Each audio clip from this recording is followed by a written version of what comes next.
तो क्या हाल है। तो दोस्तों गदर 2 ने जिस तरह से गदर मचा रखी है इसने मुझे भी बहुत चौंकाया है, क्योंकि यार मतलब जब मैंने इसका फर्स्ट शो देखा था ना तो मुझे इतनी एक्साइटमेंट नहीं थी। मुझे नहीं लगा था कि ये फिल्म इतनी अच्छी कर पाएगी। मुझे लगा था कि इसका भी हाल आदि पुरुष जैसा होगा। पहले 3-4 दिन ये पूरा हवा में उड़ेगी, उसके बाद ढप से नीचे गिर जाएगी, मुझे ऐसा लगा था। बट इसने मुझे गलत साबित किया, क्योंकि दोस्तों इसकी कमाई अभी भी वैसे ही चल रही है जैसा एक न्यू फिल्म रिलीज होने पे उसका सपना होता है कि वो इस तरह से कमा सके। मतलब कि बॉलीवुड की कोई भी फिल्म अगर अच्छी कमाई करती है अपने ओपनिंग डेज में, उतना वो अभी कमा रही है। और मैं बता दूं दोस्तों, गदर 2 ने अपने बजट से 3 गुना ज्यादा कमाई कर ली है। और नेट कलेक्शन के मामले में इसने बहुत सी बड़ी बड़ी फिल्मों को पीछे छोड़ दिया है, जैसे कि पीके, दंगल, धूम 3, इस तरह की फिल्में, जितनी भी बड़ी बड़ी फिल्में आई थी ना, इसने सबको पीछे छोड़ दिया है। अब यार कई लोग कह रहे हैं कि इसका जो रिकॉर्ड है ना वो आराम से सलार या फिर जवान तोड़ देगी। और देखो यार मतलब इसमें कोई शक भी नहीं है, क्योंकि जवान की हाइप बहुत ज्यादा है और वो ऐसा कर भी सकती है। लेकिन सलार के ऊपर थोड़ा डाउट जरूर है, बट वो भी नए रिकॉर्ड जरूर बनाएगी। लेकिन दोस्तों अगर कोई मूवी है जिसपे मुझे पूरा भरोसा है कि वो पक्का इसके रिकॉर्ड्स न केवल तोड़ेगी बल्कि ऐसे नए रिकॉर्ड्स बनाएगी जिसको शायद ही कोई तोड़ पाए। जी हाँ दोस्तों, हम बात कर रहे हैं अपने दाढ़ी वाले भैया की, यानी कि पुष्पा की। अब जैसा कि आप सब जानते हैं कि पुष्पा 2 जो है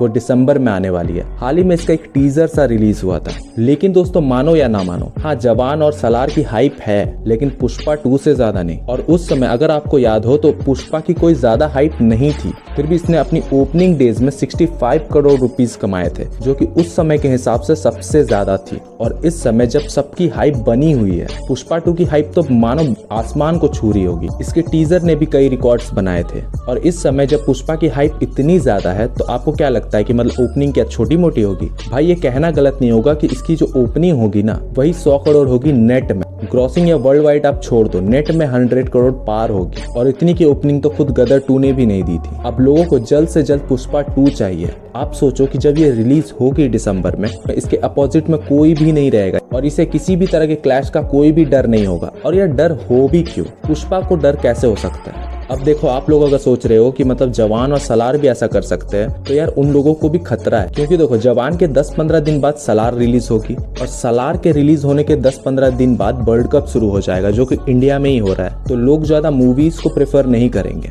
जिसके चलते इन दोनों के कलेक्शन में थोड़ा सा शक बैठता है कि ये हो पाएगा कि नहीं। लेकिन वहीं अगर आप बात करें पुष्पा 2 की, तो दिसंबर में कोई वर्ल्ड कप नहीं है, कोई सलार नहीं, कोई जवान नहीं, किसी की कोई बड़ी मूवी नहीं आने वाली है। तो इसे किसी भी तरह के क्लैश का कोई डर नहीं है। ये अकेले मैदान पर उतरेगा और तबाही जरूर मचाएगा। और यार देखो मतलब पुष्पा 2 की हाइप बिल्कुल वैसे ही है जैसे बाहुबली के टाइम की थी। जैसे हम लोग सोच रहे थे कि यार क्या होगा, कटप्पा ने बाहुबली को क्यों मारा, इस तरह की जो हाइप थी ना वही पुष्पा 2 की भी है। क्योंकि देखो पुष्पा 2 में पुष्पा अकेला है और बाकी सारे विलन्स जिंदा है। विलन्स तो मतलब ढेर सारे हैं। तो वैसे ही लोगों के बीच में हाइप बनी हुई है कि पुष्पा 2 में क्या होगा। और यार मैं गारंटी के साथ कह सकता हूँ कि पुष्पा 2 बहुत बड़े बड़े रिकॉर्ड्स बनाएगी, न केवल कमाई के मामले में बल्कि ओपनिंग के मामले में, वीकेंड के मामले में, सभी तरह के रिकॉर्ड जरूर बनेंगे। और ना सिर्फ ये रिकॉर्ड तोड़ेगी बल्कि नए ऐसे रिकॉर्ड्स बनाएगी जिसको तोड़ना मुश्किल ही नहीं, नामुमकिन होगा। क्योंकि दोस्तों मुझे नहीं लगता कि पुष्पा 2 की जितनी हाइप है ना, उससे ज्यादा हाइप KGF 3 को छोड़ के किसी और मूवी की बन सकती है। तो अगर दोस्तों गदर 2 का रिकॉर्ड कोई तोड़ सकता है और नए रिकॉर्ड्स बना सकता है तो वो है पुष्पा 2।